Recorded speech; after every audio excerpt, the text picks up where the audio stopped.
Kembali lagi ke Book Talk Part 2. Semua tentang buku ada di sini. Baik, sahabat Yai Persis, perkenalkan nama saya Sultan Irawansyah. Saya seorang mahasiswa ilmu Al-Quran Tafsir. Kini tengah mengenyam di semester 8, tengah menyusun skripsi dan tugas akhir. Baik teman-teman, pada kesempatan kali ini saya akan mengulas salah satu di antara karya saya yang ketiga, yang setelah sebelumnya saya menulis buku tentang Nahwu, tentang menulis, dan yang ketiga ini tentang self improvement. Buku yang kini saya angkat yakni berjudul Apa Yang Membuatmu Bertahan. Sedikit kilas balik terkait buku ini, sebetulnya saya angkat dari salah satu tulisan yang ada di blog saya, di salah satu blog saya. Di sana tepat judulnya sama, Apa Yang Membuatmu Bertahan. Nah, judul ini sebetulnya terangkat terinovasi dari salah satu buku. Di sana ada salah satu buku dan terdapat subjudul yang berjudul Menyalakan Harapan. Saya mengambil intisari, ternyata apa yang kemudian membuat kita bertahan yaitu harapan. Tapi harapan seperti apa sih? Nanti kita akan bahas dan ulas sedikit buku ini. Kenapa buku ini terbit? Kenapa buku ini saya tulis? Pertama, saya menulis buku ini karena memang melihat realita dan kenyataan yang tengah saya hadapi. Tentu dengan realitas saya sendiri, di mana semua orang pasti mengalami di mana kita mengalami titik terendah, mengalami di mana kita dalam satu fase hidup dengan gencaran dan gencatan-gencatan yang tidak kita duga sebelum-sebelumnya. Maka bagaimana kemudian kita melawan? Maka bagaimana kita terus bergerak dan terus menghadapi situasi yang tidak sesuai ideal yang kita inginkan. Maka buku ini terbit atas alasan itu. Jadi dalam buku ini saya mencantumkan refleksi saya sendiri, apa yang tengah saya perjuangkan, apa yang kemudian saya pertahankan, dan apa kenyataan yang tengah saya hidupi, saya cantumkan dalam buku ini. Oke sahabat, selanjutnya apa sih yang menjadi 3 kata kenapa buku ini saya tulis? Apa yang menjadi titik tolak dan titik inspirasi saya kenapa menulis buku ini? Tentu yang pertama yaitu harapan, kemudian kenyataan, dan bertahan. Sesuai buku ini, apa yang membuatmu bertahan? Teman-teman, sahabat semua, buku ini tentunya saya tulis diperuntukkan salah satunya memang untuk mahasiswa. Tapi bagian mana sih yang memang relate dengan bagian di subjudul buku ini, yang relate dengan kehidupan mahasiswa hari ini?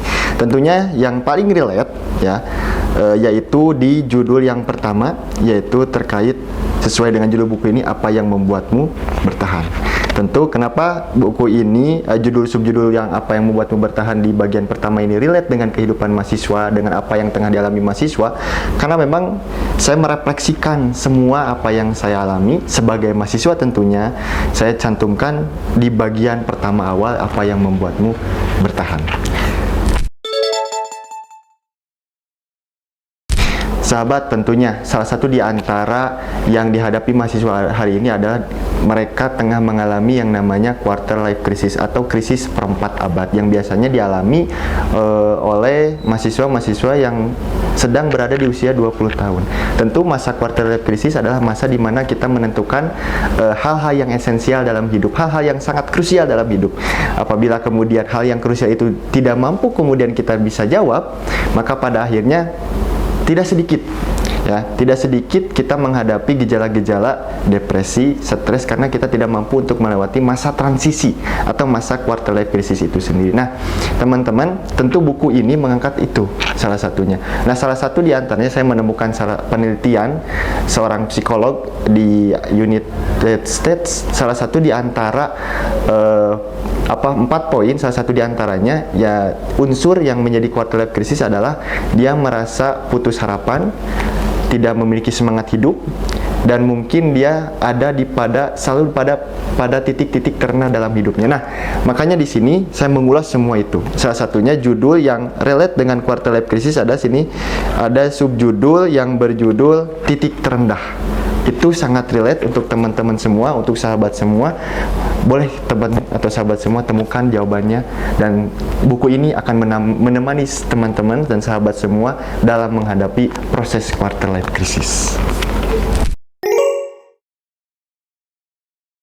Oke sahabat Yai Persis, untuk closing statement untuk terakhir, tentu saya akan menjawab pertanyaan tadi yang pertama. Sebetulnya apa sih yang membuat kita bertahan? Apa sih yang membuat kita mampu sampai ke titik hari ini, ke titik kali ini, setelah sebelumnya kita melewati peristiwa hidup yang cukup memberikan kita kejutan, dan bahkan tidak sedikit kejutan-kejutan itu membuat kita hancur, membuat kita rapuh, membuat kita tidak sedikit punah. Tapi satu-satunya yang membuat kita mampu melewati itu semua adalah harapan.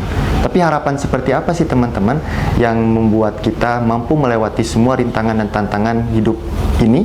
Yang kata Allah, kita pun tidak akan didiamkan dalam suatu proses ujian. Artinya kita akan terus diuji dengan ujian diri sendiri, ujian finansial, ataupun ujian pendidikan, atau apapun itu. Tapi apa yang membuat kita terus bergerak, yaitu harapan kita kepada Allah. Itulah satu-satunya alasan dan satu-satunya jawaban mengapa kita bertahan hingga hari ini. Terakhir, satu quotes yang akan saya sampaikan yang terdapat dalam buku ini, yang dipangpang langsung di halaman, di sampul buku. Saya temukan quotes ini dalam kitab Fathul Bari, Syarah Sahih Bukhari, yang ditulis langsung oleh Imam Ibnu Hajar Al-Asqalani, ketika beliau menjelaskan atau mensyarah salah satu hadis, ana inda dhanni abdi bi, bahwasanya prasangka Allah itu bersama prasangka hambanya. Beliau menulis satu narasi yang cukup luar biasa, cukup hebat. Beliau menulis bahwa orang yang berpikir tidak akan menyeimbangkan prasangkanya dengan ancaman, karena itu hanya ketakutan. Akan tetapi orang yang berpikir akan menyesuaikan, menyeimbangkan prasangkanya dengan janji-janjinya, maka itulah harapan. Oke teman-teman sahabat Yai Persis dimanapun berada, salah satu di antara julukan dan adagium yang sering kita dengar, yaitu untuk kampus Yai itu adalah kampus peradaban.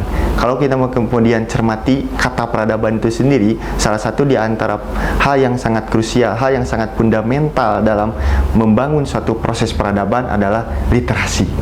Makanya kalau misalkan kita melihat peradaban-peradaban masa lalu dengan kegemilangannya, itu tidak akan kehilangan, salah satunya adalah kehilangan bagaimana mereka melalui suatu proses membaca dan menulis. Maka oleh sebab itu, supaya kampus peradaban ini lebih beradab kembali, salah satunya maka bangunkanlah budaya literasi kita, bangunkanlah budaya membaca kita, bangunkanlah budaya menulis kita, dan terutama bangunkanlah budaya-budaya diskusi yang tentunya itu menjadi salah satu unsur membangun peradaban literasi yang lebih baik lagi.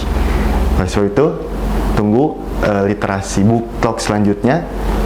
Sampai jumpa di book talk episode selanjutnya.